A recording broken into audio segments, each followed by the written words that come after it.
Hello, everybody. Leia here. I am the Accessible Media Maven. On this channel, we talk about chronic illness and disability and Reddit, which is actually what we are talking about today. Now, I get a lot of comments specifically on my IllnessFakers videos, and I want to address. I don't think that this is necessarily a theme from my comments, but it's definitely something I think of when I read some of my comments, and certainly something that I think of a lot when I read the Reddit, and it's if XYZ is faking, why do we care? For example, if Danny is faking and has Munchausen, whether Munchausen by internet or just traditional Munchausen, that she just so happens to document on the internet, why do we care if she is being called out and being fake claimed if she is actually fake? And today I want to talk about some of the very real impacts I think that the IllnessFakers community has on the chronic illness community. And this isn't just about the mental load, but I'll talk about it first. I do think that the IllnessFakers community and also fake disorder cringe, which is a whole nother thing that I don't even want to get into, I think that they create a culture of fear and panic in the disability community. I think they create a culture where people are afraid to talk about their illnesses and disabilities because they're afraid of being fake claimed. I know that I have dealt with this before. I even dealt with it, I made a joke at work about how my boss has been off a lot this month, and somehow her being off correlates with the days where I feel like crap. And that's not related to IllnessFakers. That's actually related to in my life, people have accused me of faking. Not necessarily my stomach condition, but certainly after I had my surgery and was dealing with chronic pain, people accused me of faking. I and I do think that IllnessFakers probably plays a role in it as well.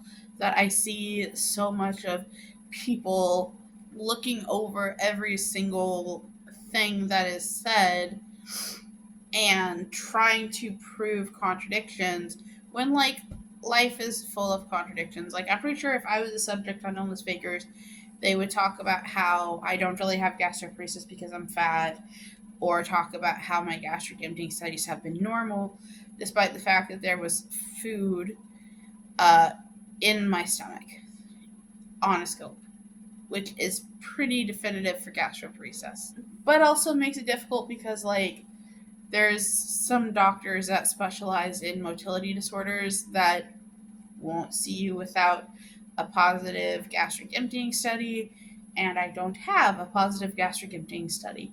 So there is that component, but I think that also just a big harm that is done by the IllnessFakers community is introducing this idea that I see a lot that XYZ is not really how people do it. Like the thing that actually triggered this idea in my mind was that Danny posted a video, I think it was yesterday when I'm filming this, checking her blood sugar, and she licked the blood off of her finger. If you don't exist in type 1 diabetes circles, licking the blood off of your finger is like a normal thing that people with type 1 diabetes do. I see it all the time on TikTok, but because it's Danny, it's gross. And so it's somehow proof that she's faking, even though type 1 diabetics, I see them do that in every video where they're checking their blood sugar. And in case you're wondering, the reason why I hang out in type 1 diabetic circles is because I feel like I have more in common with type 1 diabetics because of the fact that I'm insulin dependent than I do with type 2 diabetics, because type 2 diabetes content is watch me do this healthy meal, and type 1 diabetic content is watch me take insulin. So which one is obviously more relatable to me, the person that can't eat a healthy meal because it'll make me sick. I don't know if this is the right word, but this pathologizing normal disability behavior is incredibly pervasive on the subreddit. For example, I have seen people say that anyone that posts about their health online is faking. And I don't know about you guys, but I have a lot of friends and family members that I don't see all the time, but that want to know about my stomach problems. It's a lot less time and mental effort to post or to make videos than it is to call and explain it to everyone. Like, if I want to explain something, I can just shoot them a video, or I can just make a post on Facebook and then everyone knows what's going on with me. And also, I feel like posting about things online makes people feel less alone. I know for me, whenever I'm hanging out in type 1 diabetes spaces, whenever I'm hanging out in gastroparesis spaces, when I'm in a flare, I know that I feel a lot less alone. Just today, I was reading a Reddit post in the gastroparesis subreddit that made me cry because I had felt like I was crazy because I feel sick in the morning. I can't hardly eat. By the afternoon, I feel better. And by the evening, I eat something like a sizable meal. And then it makes me feel like I do right now, where I feel like I'm going to throw up, even though it's been like more than 12 hours since I ate. A lot of these conditions are rare in real life. I did read something interesting on the disability subreddit. I think it was a disability subreddit. Um, that maybe some chronic conditions are overrepresented online as compared to in real life.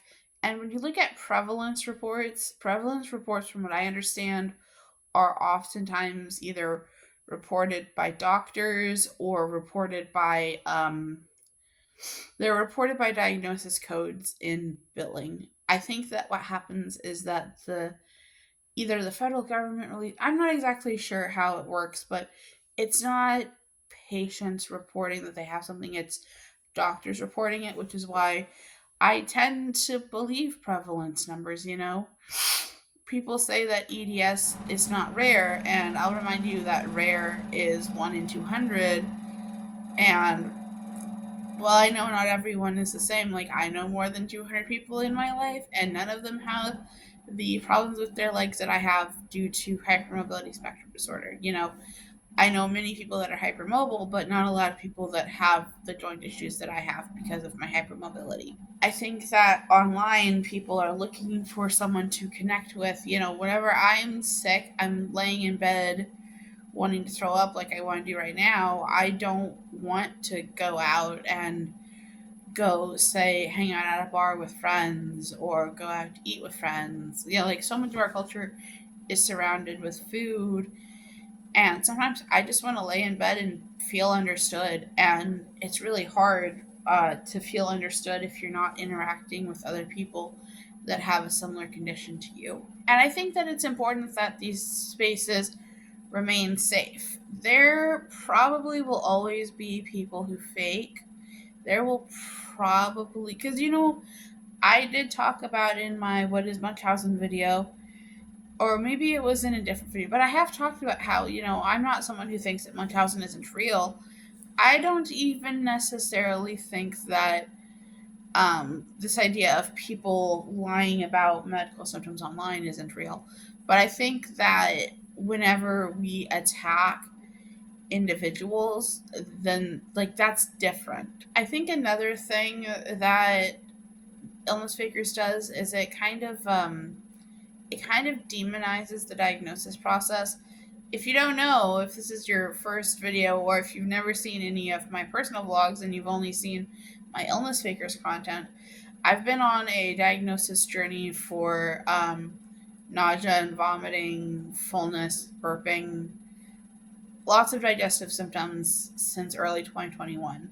Certainly since I started doing social media stuff under like the Disabled Reporter / Accessible Media Maven brand. And so I can tell you that it's lots of ups and downs. I mean, I made a video yesterday, I don't know when that video is going out, that talks about the fact that they keep going back and forth on whether or not I have gastroparesis. And right now, as of recording this video, I do have gastroparesis, but that could change because azithromycin is not helping me. It helped a little bit, but we're coming up on like the 4 week mark where it stops helping. So it's it's rough. Guys, I feel like this is a very short, very rambly video. I'm sorry about that. It's early in the morning and I'm starting to get a headache. So I will let you go. I am vlogging today. And that video, I think, is going to be the first video up in this series. I don't know. All right. Bye, guys.